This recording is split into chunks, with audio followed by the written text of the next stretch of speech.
Hello friends, तर आज आपण बनवणार आहोत my all time favourite fruit custard. दिसायला असे सुंदर, खूप छान असे फ्रूट कस्टर्ड. चला तर मग बनवायला घेऊयात फ्रूट कस्टर्ड. कोमट दुधात कस्टर्ड पावडर टाकून ढवळा.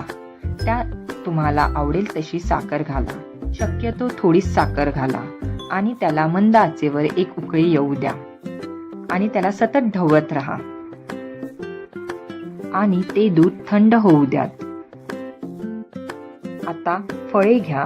मी येथे सफरचंद, पेरू, डाळिंब आणि केळी घेतलेली आहेत. त्यांच्या अशा प्रकारे फोडी करा व ते त्या दुधामध्ये घाला. अशा प्रकारे त्यात फळे घालून ते ढवळा. दिसायला असे खूप छान दिसत आहे फ्रूट कस्टर्ड. अशा प्रकारे फळांचा सुंदर असा पदार्थ बनवून खा आणि मस्त रहा. व्हिडिओ आवडल्यास लाईक करा, शेअर करा आणि सबस्क्राईब करा. Thank you all.